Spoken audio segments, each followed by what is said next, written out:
Did you know? Due to the original Pokemon games' massive appeal, along with a lack of internet, many schoolyard rumors spread by word of mouth into the mainstream. Many of these rumors focused on how to find and catch rare Pokemon. For instance, players wondered if they could somehow get all 3 starting Pokemon. Just outside of Pallet Town, there are inaccessible patches of tall grass behind ledges. Rumors began floating around that wild Bulbasaur, Squirtle, and Charmander could be found in these patches, but the player would need to find the hidden HM06. This HM would allegedly contain the move Jump, allowing players to pass the ledges. However, this was easily debunked. There are only 5 HMs in Red and Blue, and although the next generation of games had an HM06, it contained the move Whirlpool. By hacking the game to access the area, named Pallet Fields by some fans, it's revealed the grass has no Pokemon at all. A similar rumor spawned due to what looked like an open path behind Bill's house. Some claim this path led to a secret garden where rare Pokemon could be caught. According to some, the area could be reached if players got all 3 evolutions of Eevee and presented them to Bill. This rumor was false, and hacking reveals the path doesn't actually lead anywhere. There were other rumors linked to the game's NPCs. Some claimed that if players named any water-type Pokemon a curse word, Misty would slap the player. Similarly, there were claims that if players named their rock Pokemon a profanity, Brock would attack them. These rumors stem from the 2 characters' importance in the Pokemon anime. However, the anime didn't release until after the first games came out. Before this, the characters had little significance outside of their gym leader status. Another rumor said that if the player beat the Elite Four 100 times in a row, something special would happen. The most common rumor stated that Professor Oak's dialogue would change, and he'll tell the player to go on without him so he can console your rival. This would let players explore the Hall of Fame on their own. Others claim this would trigger a battle against Professor Oak. Although the rumors are false, there is data for a battle against Oak in the game's code. One rumor, though, persisted throughout the franchise's history. Even today, many Pokemon fans think the chance of catching a Pokemon increases when pressing or holding buttons. There are multiple versions of this rumor, each citing a different button or combination of buttons that need to be pressed or held, such as tapping A or holding down and B after a Pokeball is thrown. With the release of Diamond and Pearl for the DS, this rumor evolved once again. Players claimed they could tilt the odds in their favor by shouting "Gotcha" into the DS's microphone as a Pokemon is about to be caught. Some players also believed that snapping their fingers or saying "snap" or snap out of it into the mic when a Pokemon is confused would help them snap out of its confusion. Likewise, they believed saying "wake up" when a Pokemon was asleep would help wake it up. These rumors likely came about due to other parts of the game utilizing the microphone. One common rumor is that the music for Lavender Town caused psychological damage to children. Supposedly, several children in Japan took their lives after hearing the music. This was apparently due to binaural beats that affected the way children think, resulting in psychological and physical harm, as well as suicidal tendencies. Some also stated the theme was altered after the game's initial release in Japan. This rumor likely stems from the Lavender Town music being creepy. Fact-checking the rumor using early internet was difficult, as translations of Japanese media in the West was scarce. There are also variations of this rumor, but all either lack evidence or have been outright debunked. One of the most persistent urban legends in Pokemon history was that Mew could be found in Red and Blue. In Vermilion City, near where the SS Anne is, a truck can be found parked on the docks. Possibly due to the truck's uniqueness, many players came to believe that not only could this truck be moved, but that Mew was hiding underneath it. Some claimed the truck could be moved using HM04, Strength. Others asserted that it had to be moved with a level 100 Machamp, or that a key card was required. Some rumors also stated it was necessary to set sail on the SS Anne and later make it return. In actuality, there's no way to move the truck, and there's no way to obtain Mew in the game outside of official giveaways, trading, and glitches. The impact of this rumor led to it being referenced in actual Pokemon games. One enemy trainer in the quick battle mode of Pokemon XD, Gale of Darkness, references finding Pokemon under a truck as a line of a song. And in the first remakes of Red and Blue, Fire Red and Leaf Green, a hidden lava cookie could be found near the truck. In the Switch remakes Let's Go Pikachu and Let's Go Eevee, a revive can be found once a day next to the truck as well. There were other less popular rumors about catching Mew. If the player registers all 150 available Pokemon in their Pokédex, not including Mew, they can go to the Game Freak room in the Celadon City Mansion to receive a certificate. Some believe this certificate could be traded in somehow for a Mew, or traded for keys to open the aforementioned truck and capture a Mew.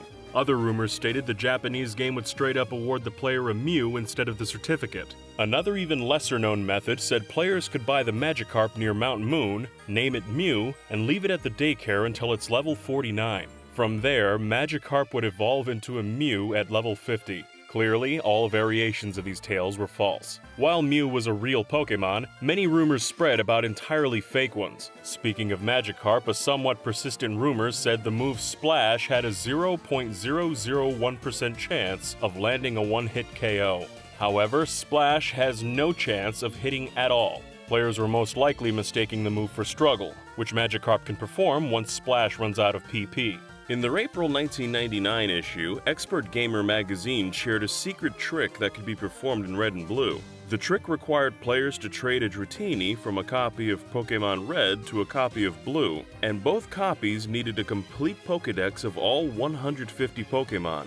The player would then evolve Dratini into Dragonite before trading it back to Red. Then, by traveling to the lowest floor of the unknown dungeon near Mewtwo and using a Firestone on the Dragonite, it would evolve into Yoshi from the Mario series. The secret trick, written by J. Esther, was meant as an April Fool's prank, but that didn't stop some players from believing it.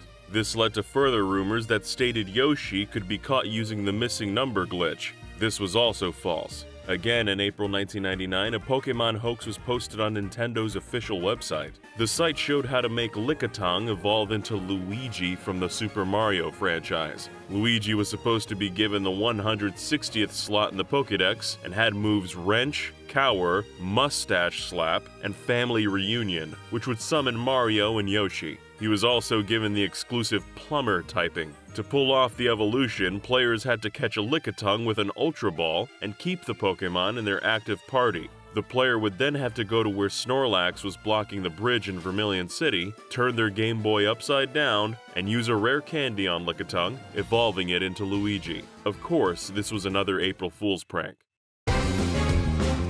There was an entire series of fake Pokemon passed around the internet, usually with some incredibly difficult and convoluted method to acquire them. Dubbed Pokegods by fans, many of these monsters were complete fabrications, such as Tricket, the cricket Pokemon. According to the story, the player must make their way through Victory Road and defeat the Elite Four using only a team made up of Caterpie, Metapod, Butterfree, Weedle, Kakuna, and Beedrill. Upon their victory, Professor Oak would supposedly offer them the legendary Pokemon Tricket.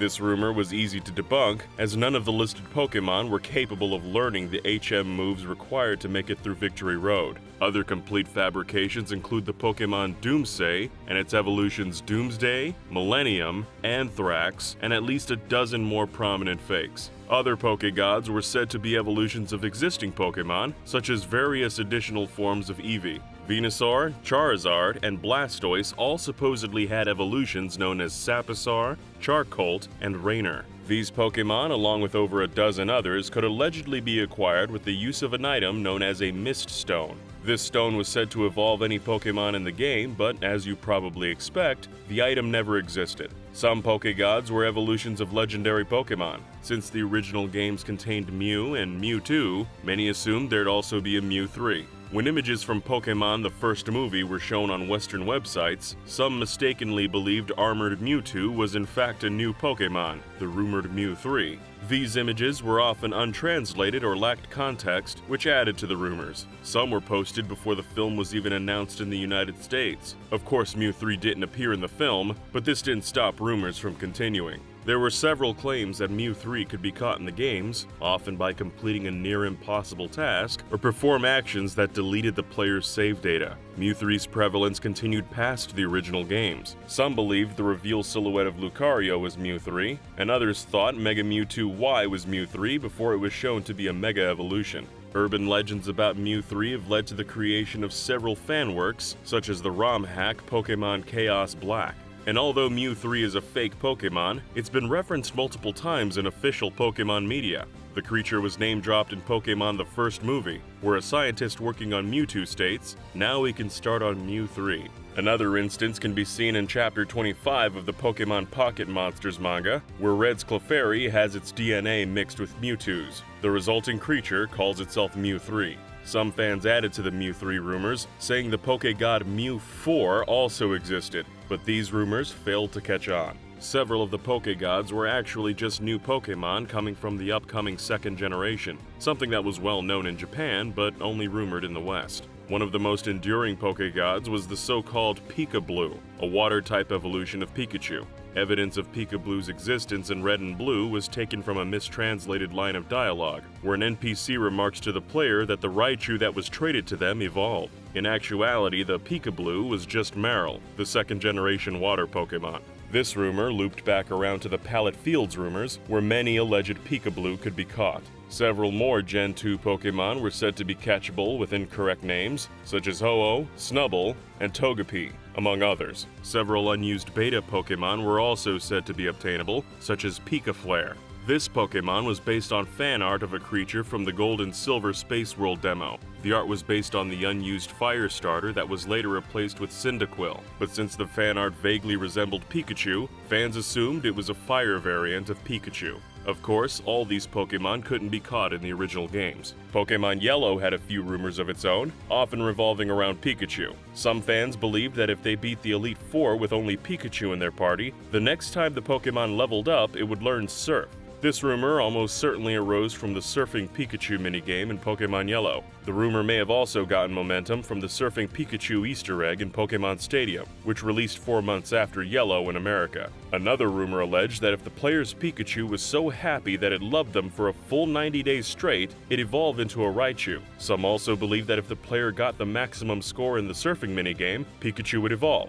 These were all false. Speaking of Pikachu, rumors also circulated around the Nintendo 64 Hey You Pikachu. The game used a microphone peripheral that let players talk to Pikachu directly. The game had a recognizable vocabulary of words that Pikachu would react to in various ways. The limitations of the technology weren't very well understood at the time, and people assumed that Pikachu could understand far more than what it actually could. Rumors began to circulate that saying Sega, Sony, or PlayStation into the game would make Pikachu angry, referencing the rivalry between Nintendo, Sega, and Sony. It's become far easier to data mine games in recent years, and as a result, evidence has been found to debunk these claims. The game has a library of recognizable words listed within its data, and this library contains no references to rival game companies. Some speculate that these rumors may come from the game misinterpreting the words Sega, Sony, or PlayStation as something that's within its library, which would prompt a reaction from Pikachu. Another N64 Pokemon game that attracted the rumor mill was Pokemon Snap.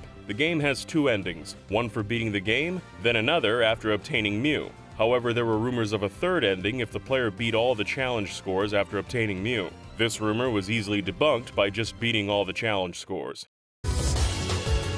Although the first generation of Pokemon games had the most rumors surrounding it, later games had their fair share. When it came to Pokemon Gold and Silver, many rumors popped up about the mythical Pokemon Celebi. Rumors spread that Celebi could be found near the Ilex Forest Shrine, and that if players brought the Rainbow Wing and Silver Wing, Celebi would appear. This rumor was recently commented on by Game Freak staff, who at the time were very confused by the rumor. The team never attributed any significance to the shrine. While nobody at Game Freak explicitly remembers why the shrine was put there, Celebi's designer, Hironobu Yoshida, had a theory. During this era at Game Freak, designers would use tiles from certain objects to add details and accents to others. The shrine itself is clearly made up from parts of a signpost and some roof tiles, and may have been put there just to make the area look nicer. Despite Game Freak's initial confusion, the team seemed to have referenced the rumor in the Pokemon Celebi event in Pokemon Crystal, which released a year later. There were other rumored ways of getting a Celebi, such as the Unown method. The Unown are Pokemon that come in various shapes, with each shape corresponding to a letter in the Latin alphabet. Because of this, people believed spelling out messages with the Unown could unlock things within the games. Fans believed that catching all 28 Unown, spelling out Celebi in their party, and using Cut on the Forest Shrine would make Celebi appear. Another rumor said that collecting every Pokemon besides Celebi and Mew would grant the player a GS ball, which they could use to catch Celebi. These rumors were easily debunked by completing the described tasks. Another Pokemon associated with the second-gen games is the shiny Gyarados found in the Lake of Rage. Knowledge or understanding of shiny Pokemon at the time wasn't widespread, which led to rumors of other colored Gyarados. Some rumors told of a gold Gyarados that could be caught by surfing to various places in the game. Although false, the rumor may have been inspired by Magikarp's shiny palette, which is gold.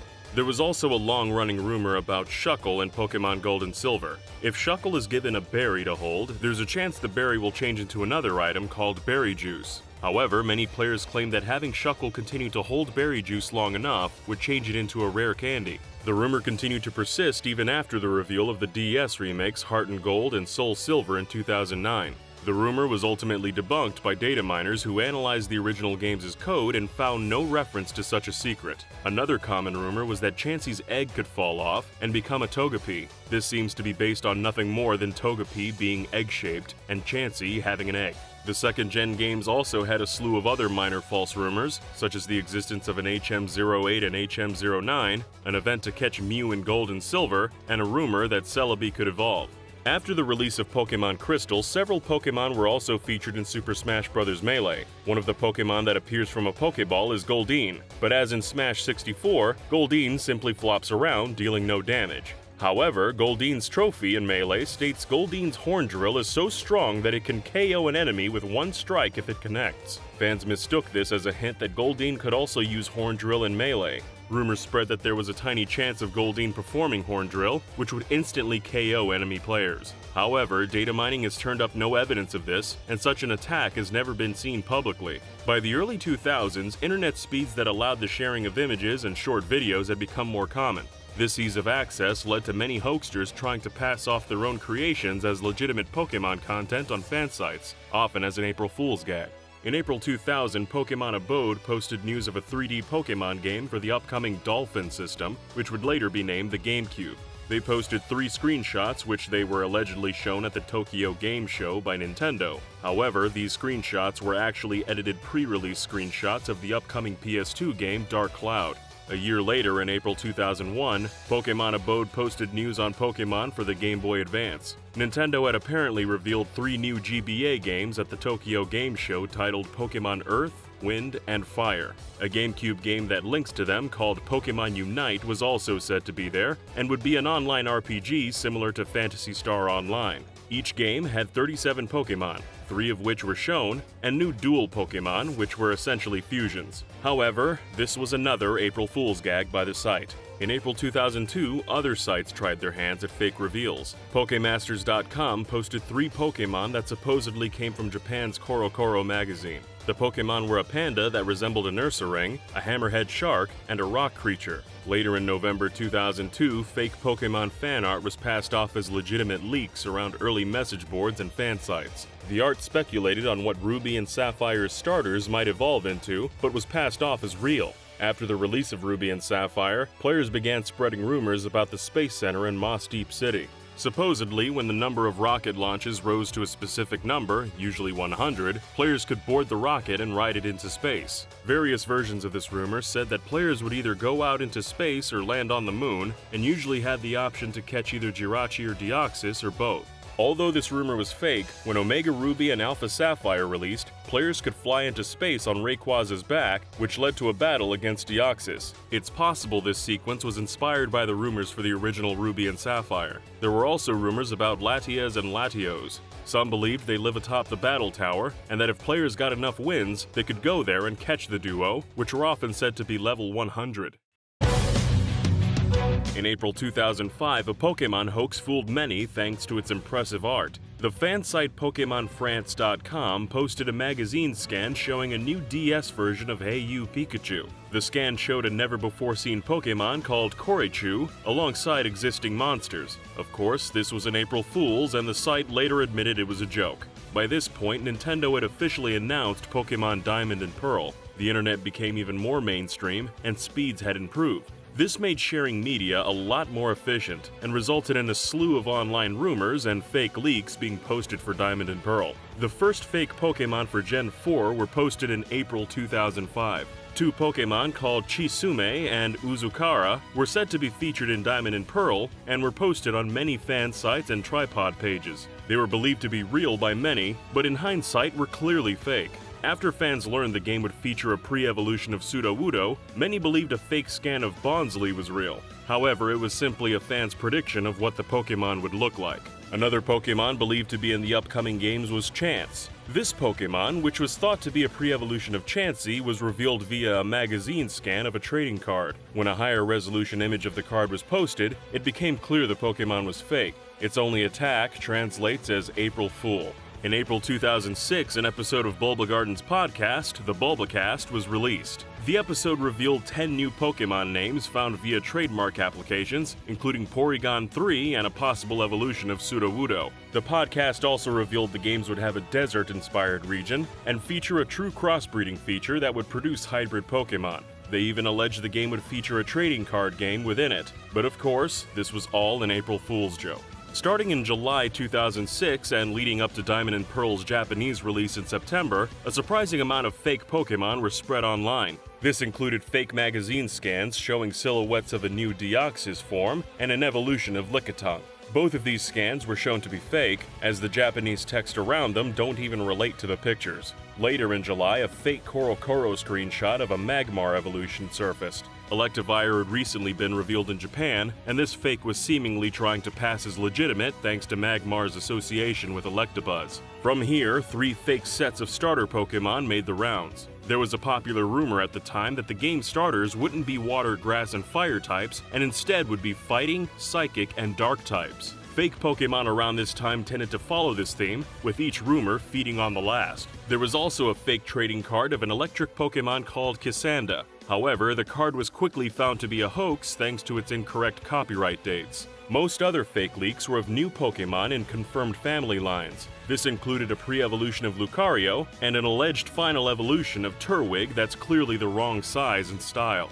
There were also multiple fake evolutions of Piplup and Chimchar circulated by hoaxsters before Diamond and Pearl's release. After the release of Pokemon Diamond and Pearl, the YouTube account Pokiance uploaded a video of an encounter with a legendary Pokemon named Purge. A few months later, the channel uploaded a second video that showed Bidoof evolving into Purge. These videos were well-made hoaxes for the time and garnered about 8 million views combined. This Pokemon was actually a sprite of the OZ-12 SMS Taurus from the game Super Robot Wars W. Since this game only released in Japan, Westerners had little knowledge of it, and were more likely to believe the videos. This wasn't the only hoax in 2007. In April, Maryland.com posted a box art and game details for a third Pokemon game to go along with Diamond and Pearl. The game was titled Pokemon Zircon and had several changes to the story. Giratina would have a larger role in the game, and players would encounter the Pokemon before battling the Elite Four. There was a new area called the Challenge Area, which had Pokemon XD-style simulation fights. However, the next day, Maryland admitted the post was an April Fool's joke. The next month, Nintendo officially announced Pokemon Platinum, which led to a few more Pokemon fakes. The website PokeBeach reported that an alternate sky form to Shaman would be in Platinum, and shortly after, a leak surfaced. However, the leak turned out to be fan art. The artist printed it to gloss paper, then photographed it and posted it to 4chan. Fans assumed the art was legit and spread it across the community. It eventually made its way onto popular Pokemon sites, which prompted them to come forward and confirm they faked the art. In April 2009, the Palette Tribune podcast announced a new Rotom form had been leaked, and that people who called Pokemon USA would hear a message from Team Galactic. The team would ask the caller to state their Pokemon friend code, then ask what evil deeds callers would do if they were given one of the 100 Rotoms up for grabs. As you might expect, this was an April Fool's prank by the podcast. In January 2010, a new generation of Pokemon games was officially announced for the DS. From here until the game's release in September, a large amount of fake Pokemon were passed off as the real deal. In May, silhouettes of the starting Pokemon were posted by Nintendo, which led to a few fake starter Pokemon being spread. Several fans took the silhouettes and made Pokemon based on the shapes. One of the more popular pieces was posted on several sites as legit, likely because it was of a higher quality than most other fan art at the time. Another set of starters spread in May, likely because they were relatively convincing fakes. However, the text in the scans were very basic Japanese, which was a red flag. After the starters were officially revealed, several fans made fake evolutions of them. The most prominent of these was an Oshawott evolution from a fake scan. Not only did the fake leak have high-quality full art, it also showed a convincing screenshot of the Pokemon. However, the artist came forward admitting it was a fake Pokemon. This was followed by a series of alleged leaks from message boards like 2chan and 4chan, which were usually based on existing info. One leak had 6 Pokemon names and descriptions, including a warlike bipedal turtle and an angel Pokemon. Another fake leak teased starter evolutions, and another fake leak said Black and White would have an evolution of both Golduck and Jynx. Yet another leak showed a dozen names, including fake names for an evolution of Pidove,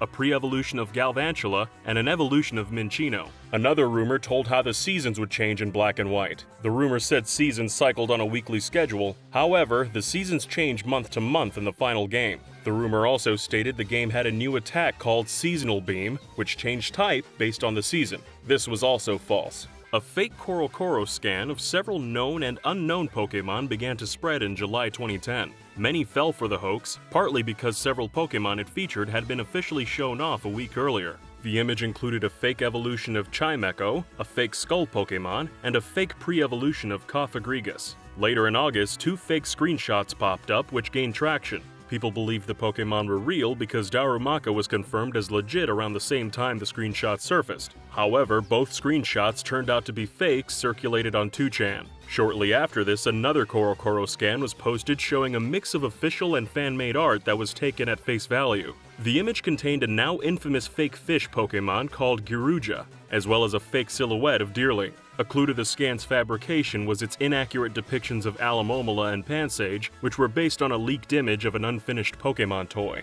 Descriptions of 4 new Pokemon leaked later in the month. The monsters were a water and psychic-type dolphin, an ice and fighting-type polar bear, an honor-based Pokemon, and a long-ear Pokemon. While Black and White did include a polar bear Pokemon, Beartic isn't fighting type at all. Whatever this rumor got right seems to have been a lucky guess. Shortly after this, several websites posted scans from the latest issue of Korokoro taken from blogs and boards. Although some of the media was legit, these sites accidentally included fake pieces of art showing a fake evolution of Woobat. This fan art was posted by the artist and then circulated on 2chan and was passed off as real. Just before the game's release, a fake Korokoro scan of Pansear and Panpour surfaced, along with fake screenshots of an Axew evolution. When the game finally hit shelves, both of these were shown to be false. Before the games were released in North America, eager players heard about an item in the Japanese game known as swimming goggles. Supposedly, when held by a water-type Pokemon, the goggles would increase some of the holder's stats by 1 stage. However, if the goggles were worn by any other type of Pokemon, they would fall asleep.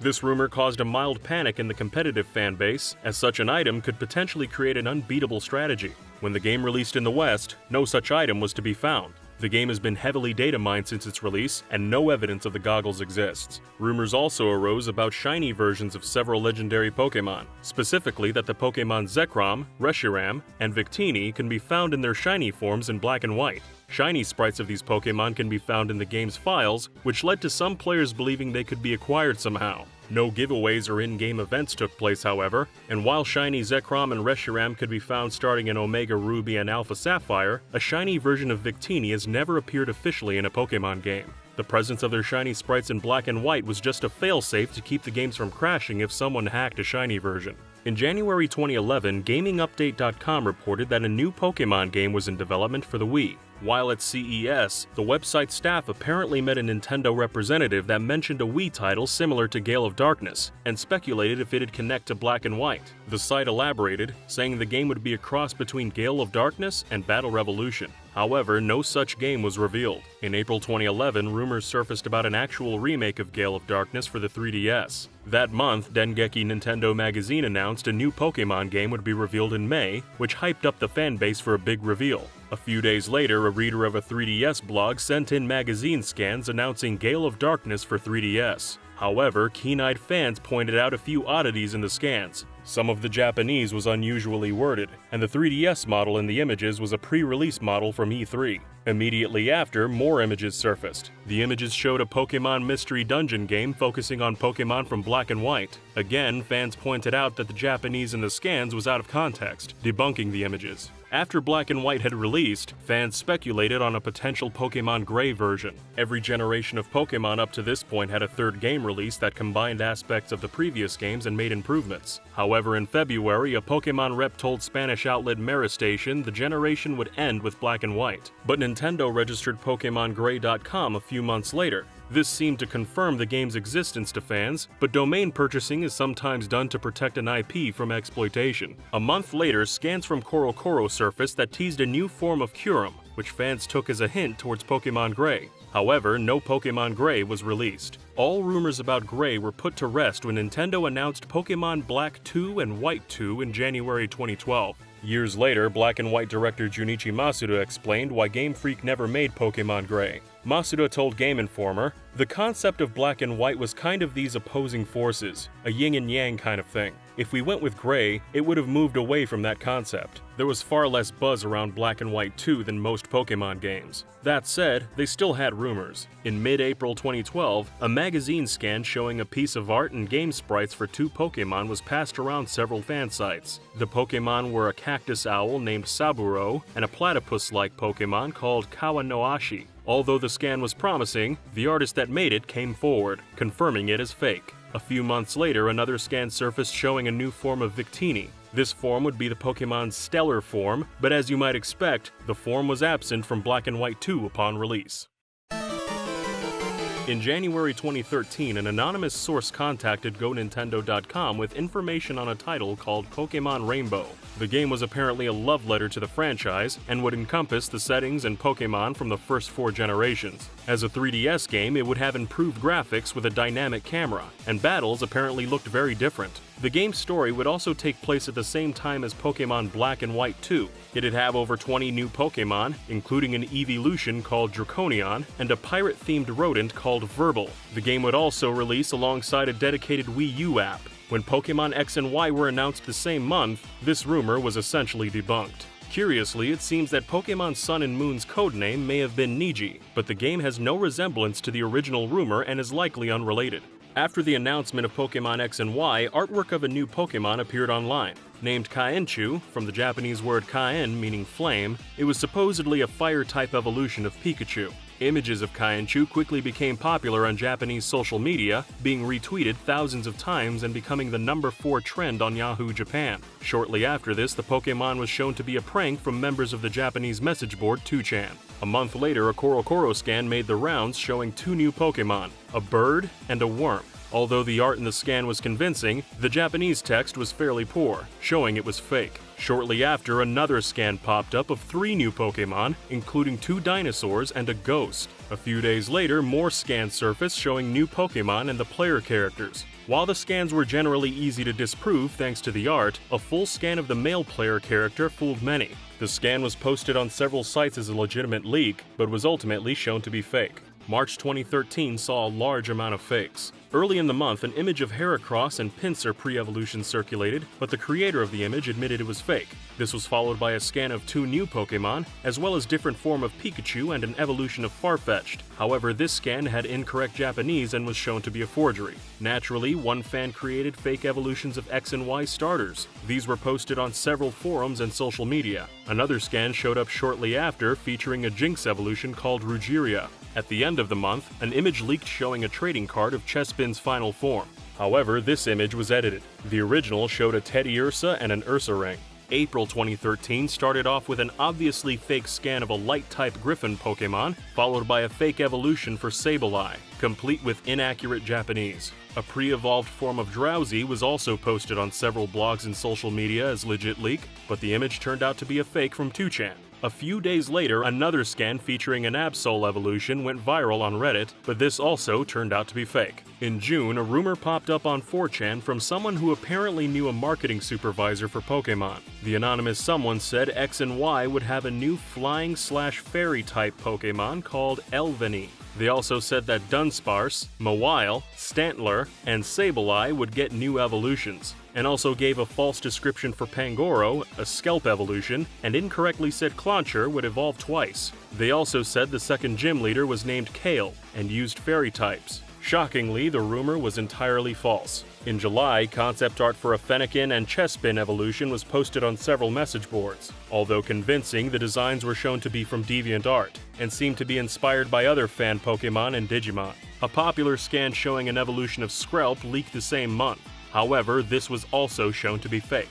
The weeks leading up to X and Y's launch were hectic and full of rumored Pokemon. One rumor alleged that the next issue of CoroCoro would feature 2 new Pokemon. One of them would be based on a bag of potato chips, and the other a sushi roll. The rumor also said there'd be a second evolution besides Sylveon. Shortly after, PokeBeach.com posted a rumor from a quote reliable source. The rumor said X and Y would have several new Pokemon, including a monster with tusks called Trusk, a ghost spider called Apparachnid, a porcupine and badger Pokemon, and a pre-evolution of Meowstic called Esper. The rumor also stated that the Chansey, Dunsparce, Clefairy, and Togepi lines would change to Fairy type. Although some details of this rumor turned out to be true, it was largely inaccurate. In September, scans from CoroCoro spread across social media. They showed Heracross and Gengar Mega evolutions, as well as the evolved starters. These were traced back to 2chan, however, and proven to be fake. This was followed by a few scans for a Mega Mewtwo X and a Mega Mew. Although Mega Mewtwo X appeared in X and Y, this design was fake, as was Mega Mew.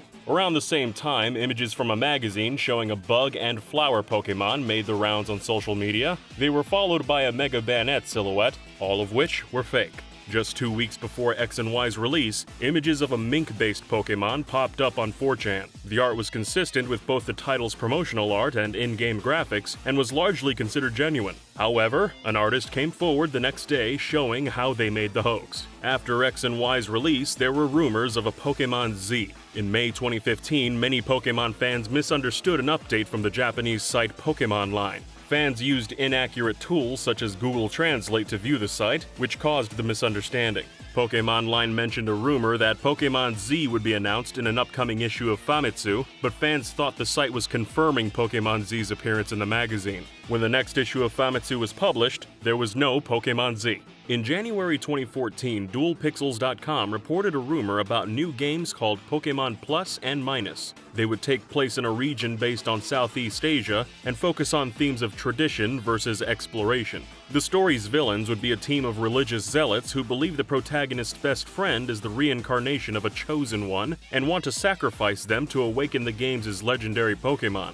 The region's central mainland would function like an MMO, allowing players to trade and chat with each other worldwide. Several new Pokemon were also detailed. The starters would include a water-type humanoid with a jar on its head, a fire goat, and a plant-like creature with a leaf for a face. The new legendaries would be a lion with several faces and a many-armed ghost Pokemon. The rumor attracted a lot of attention when it was first published. However, the fact it was stated to be in development for the rumored Nintendo Fusion, a handheld and home console hybrid system, meant Plus and Minus were debunked as soon as the Nintendo Fusion was shown to be a hoax. On April 1st, 2014, Azuraland.com reported an announcement of Pokemon Black and White 3. Game Freak had apparently decided to go back to the Black and White games due to the underwhelming performance of Pokemon X and Y. The game was set to be released for the DS, not the 3DS, and since the Nintendo Wi-Fi connection service was planned to stop in May, the game would feature no online battles or trades. This, of course, was an April Fool's joke.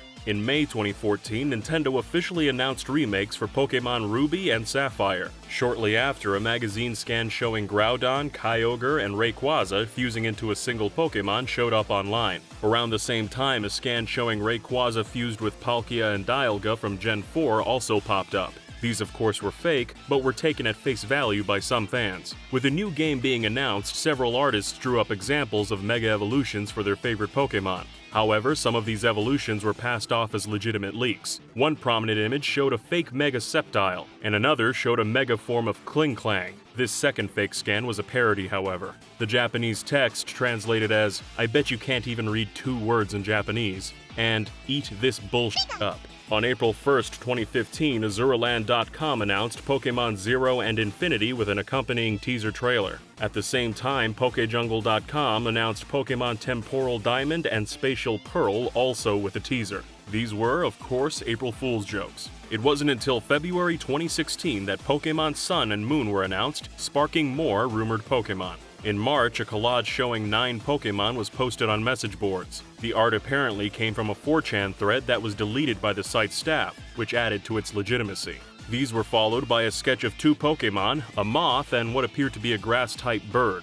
Curiously, this grass bird surfaced months before Rowlet's reveal. Around the same time, a set of starter Pokemon were posted across fan sites and social media. The starters actually came from a Pixiv gallery and were posted before Sun and Moon were even announced. Another set of starters popped up in March. Korokoro scans had supposedly leaked early, showing a water lizard, grass goat, and fire bear among other game details. There was another popular 4chan leak in March. One user said they'd seen many details of the game, including the entire dex. The person claimed the game's region was called Charona, and they drew the region's dex from memory. As expected, it was highly inaccurate. In fact, every Pokemon shown before the game's starters reveal were fake.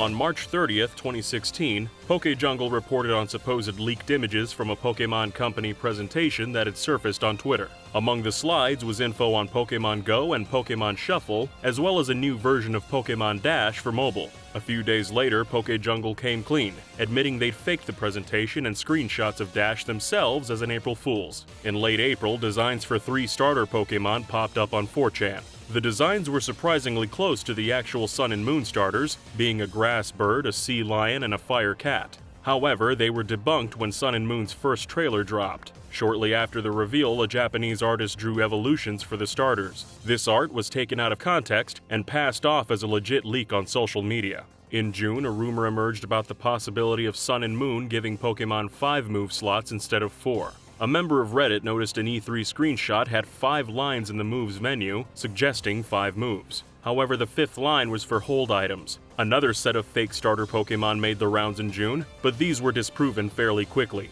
This was followed by an alleged leak from E3, where a source claimed they took pictures of art behind closed doors. The images showed a set of pygmy-inspired Pokemon, but due to the art style and the fact they came from 4chan, they were dismissed as fake. In August, a fairly in-depth rumor surfaced. The rumor promised several new Alolan forms for Pokemon, such as Paras and Parasect, Coughing and Wheezing, Solrock and Lunatone, as well as Arcanine.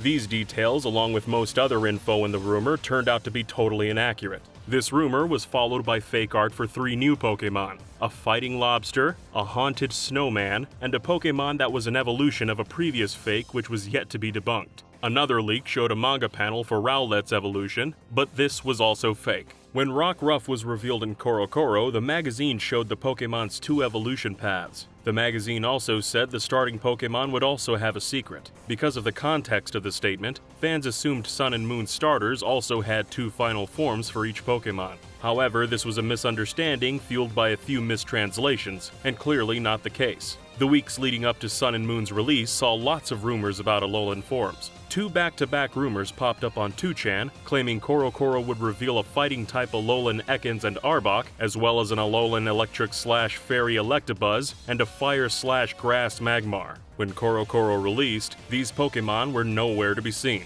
A post also popped up on 4chan showing images of an Alolan Cubone, Persian, and Mantine. Although an Alolan Persian appeared in the final game, all the images shown were fake. This was followed by an Alolan Jigglypuff, which, unsurprisingly, was also fake. On the same day Pokemon Sun and Moon launched, Eurogamer reported on a new game called Pokemon Stars for the Nintendo Switch. Stars would be an expanded version of Sun and Moon, similar to games like Pokemon Emerald, and was said to be in development at the same time as Sun and Moon. Despite being on different systems, Stars would feature 3DS connectivity so Pokemon could be traded between versions. The game was scheduled for release in mid to late 2017, but the project never materialized. In a follow-up article, Eurogamer explained that Pokemon Stars had been cancelled due to Nintendo's desire to support the 3DS. The early success of the Switch meant they didn't need a Pokemon game to push sales, so work done on Stars was rolled into Ultra Sun and Moon. While many claim to have seen behind-the-scenes evidence, it's hard to say whether Pokemon Stars was ever a real game in development, or to what extent it was actually developed. In April 2017, Azuraland.com claimed Pokemon Stars would have a holiday 2017 release and feature over 20 new Alolan forms including Dragonair, Dodrio, Jynx, and Alakazam.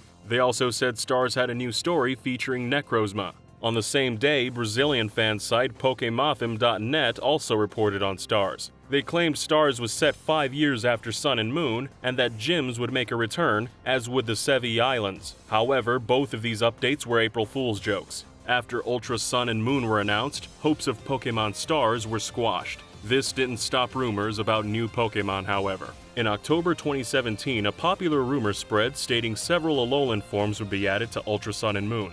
These were Alolan Oddish, Gloom, and Vileplume, which would be Poison/Fairy type, and an Alolan Parasect that was a Bug/Ghost type. These rumors lined up with another rumor that claimed Team Rocket would return to Pokemon. When screenshots of Team Rocket in Ultra Sun and Moon popped up, the rumored Alolan forms seemed more legitimate. However, when the games released, there were no new Alolan forms. By late 2017, new Pokemon games had been confirmed for the Nintendo Switch. Not much was known, however, leading to speculation and rumors. One prominent rumor came from a Chinese source which had predicted Team Rainbow Rocket being in Ultra Sun and Moon. The source claimed Chinese localizers had finished translating the game's script. The game would also have no new Mega Evolutions, but Z-moves would return and be activated by motion controls. The plot would focus on a conflict between tradition and innovation, and be in a region inspired by Spain or Italy. The game would release in late 2018 or early 2019, and have a simplified battle system similar to the Digimon World games. Although this rumor got some details correct, it's clear the source didn't know the new games were Gen 1 remakes. More rumors detailing new Pokemon soon followed. Images from a Chinese message board spread across social media depicting 3 new Pokemon. These were allegedly starters from the upcoming Pokemon game for Switch. The Japanese text around the images seemed machine translated, however, casting doubt on them. A month later, another set of starters surfaced. The images were very convincing, and the Japanese text around the art was natural and accurate. The next day, however, the person who made the art came forward in a Facebook post. Another rumor hit at the same time and was more cryptic than usual. The rumor was that the next set of starters would have something to do with the hero from Dragon Quest VIII, a Labyrinth, and Sha Wu Jing from Journey to the West. However, all these rumors would be confirmed as fake when Nintendo announced Pokemon Let's Go Pikachu and Eevee as the next Pokemon games for Switch a few weeks later. In March 2018, rumors of a new Eeveelutions came up once again. In the first trailer for Pokemon the movie, The Power of Us, a trainer holds her Pokeball up to the sky. The trainer's Pokemon was later revealed to be an Eevee, which led to speculation about what the scene meant.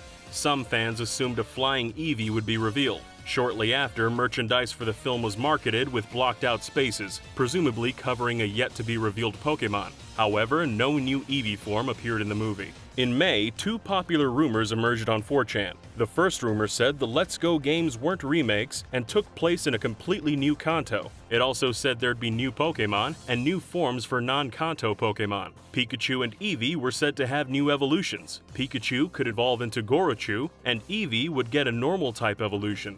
The rumor also said catching Pokemon would be like it was in past games, all of which were false. The second rumor stated the games took place in Kanto and elsewhere, and that Kanto would be completely different. The region was apparently broken into pieces of island by a catastrophe. The games also had new Pokemon, including a snake legendary connected to the Kanto disaster. Catching Pokemon would apparently be harder, and not very similar to Pokemon Go. The game would also have the original Kanto starters, with Eevee or Pikachu given as a gift later. The evil team in the game wouldn't be Team Rocket, and version differences would be the biggest the series had ever seen. The rumor finished off by saying Diamond and Pearl remakes were in the works for 2020. This rumor gained popularity due to a previous rumor that came with a logo and name leak. However, the post got many details wrong. In July 2018, PokeShopper.com's Twitter account announced a new set of official merchandise showing all 9 Eeveelutions plus a mysterious 10th charm. Fans believed this extra charm would be an extra Eevee form which would possibly appear in the Let's Go games.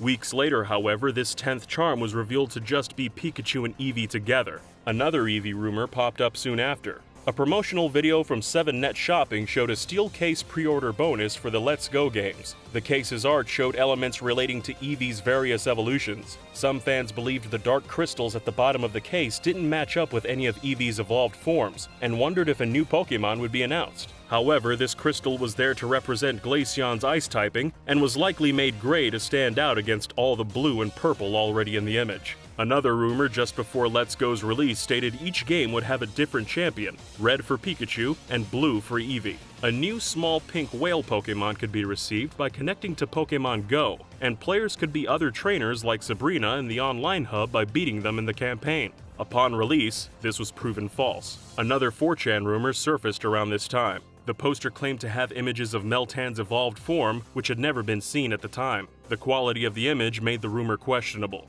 However, surprisingly, the art resembled Melmetal's actual design when it was revealed. The art is believed to be a lucky guess. In February 2019, a rumor surfaced on 4chan about a new set of games, Pokémon Kingdom Red and Green. These games would look like the original Pokémon concept art and have a new system that makes Pokémon behave in a realistic way. Pokémon would also gain experience slower to make the game longer, and the game would have a large semi-open world covering multiple regions, including the new Chubu region. The poster accurately predicted some elements of a video tweeted out by the official Pokémon Twitter account before it was released, giving some legitimacy to them. However, the actual rumor is entirely unsubstantiated as of right now, and there's more reasons to doubt than believe it. As of the making of this video, Sword and Shield have yet to release, meaning we can't yet confirm or deny several rumors about the game. We've decided to save rumors on Pokémon Sword and Shield for another day, but until then,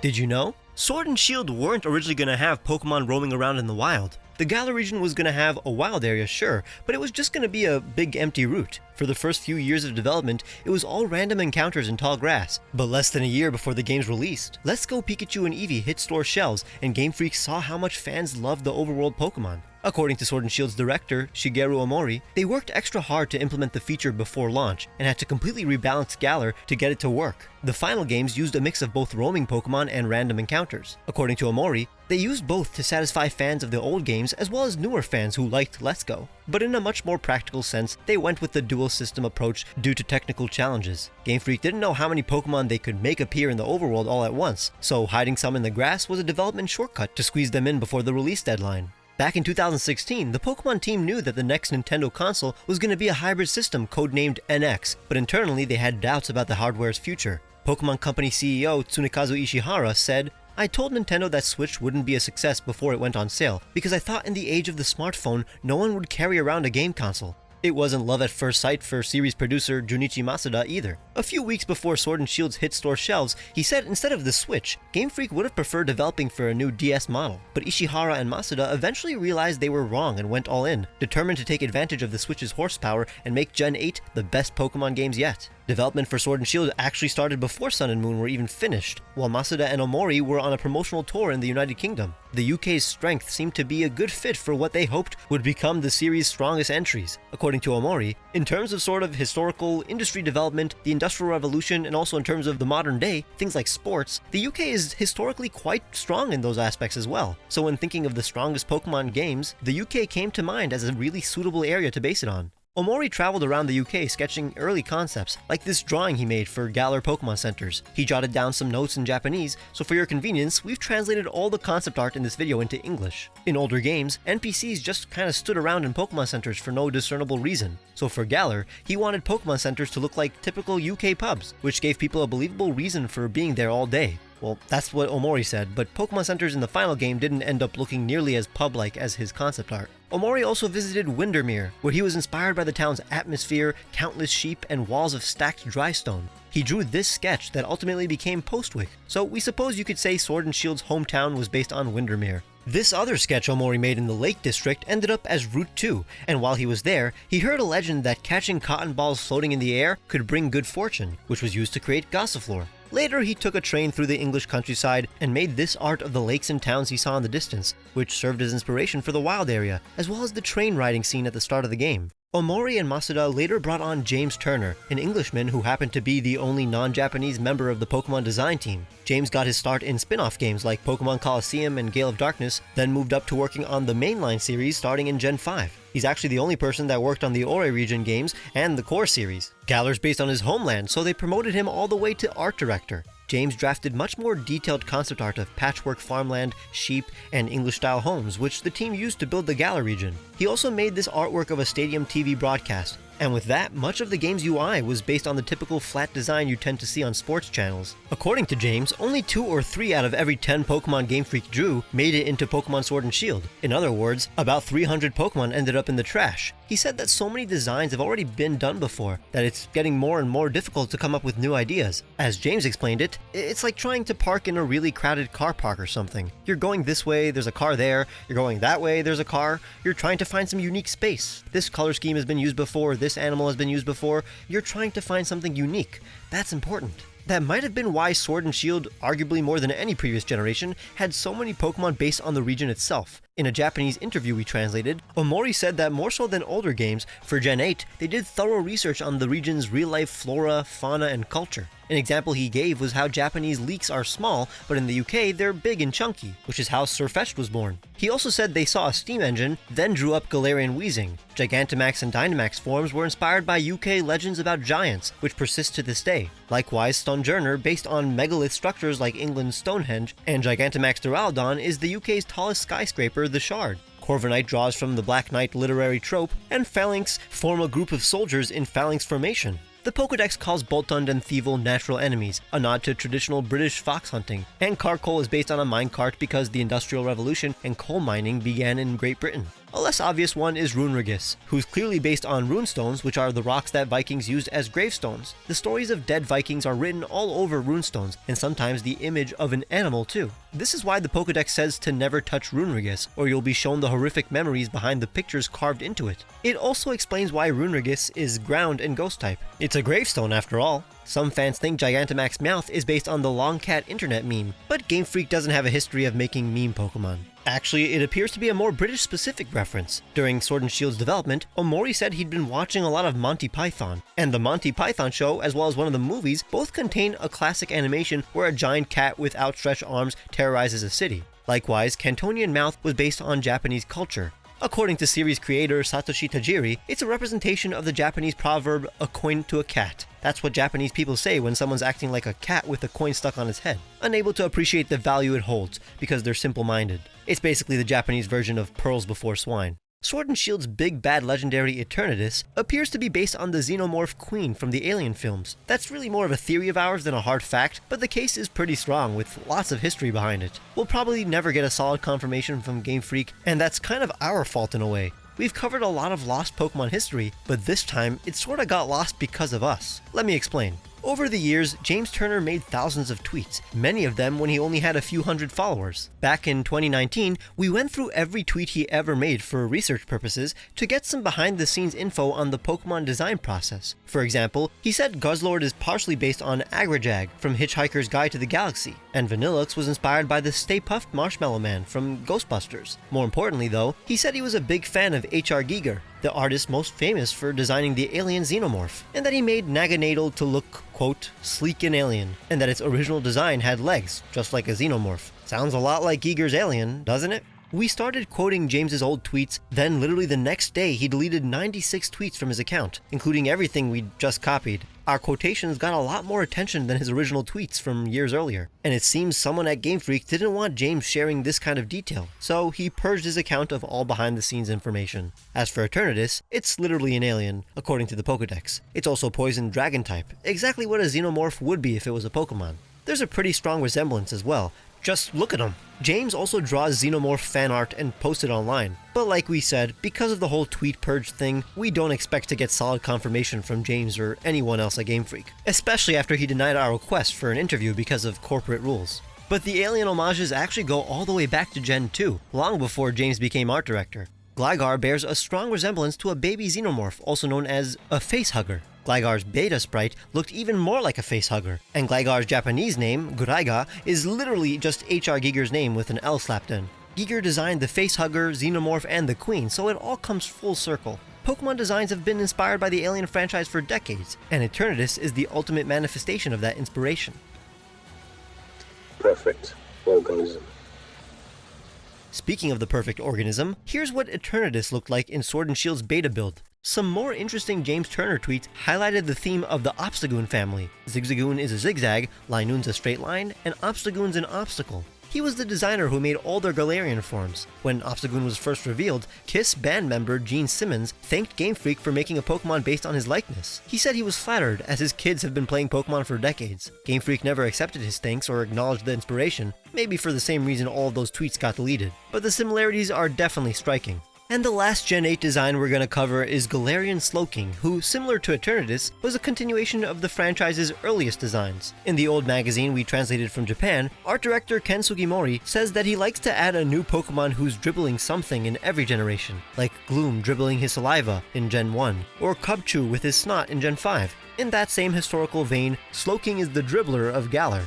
Game Freak doubled their team size from about 100 developers working on Sun and Moon to 200 for Sword and Shield. They were working on other games as well, as part of a company initiative called the Gear Project. We talked about the Gear Project more in depth in our Pokemon Z video, but just to sum it up, the Gear Project was the studio's plan to make another hit series that would be just as successful as Pokemon. According to one of Game Freak's directors, Masayuki Onoe, there are two different production teams here, simply named Production Team 1 and Production Team 2. Team 1 is fully dedicated to the Gear Project, while Team 2 is for the Pokemon operation. What that means is that Game Freak as a company is prioritizing Gear Project, which is Production Team number 1, more than Pokemon in general. With the Gear Project, we're targeting PS4, Xbox One, and PC. One of these games was an RPG called Little Town Hero, which released a month before Sword and Shield, but got pretty low review scores and didn't sell well. Another game they briefly started but never finished was Project Tezu, a sort of stylized retro mech side-scroller.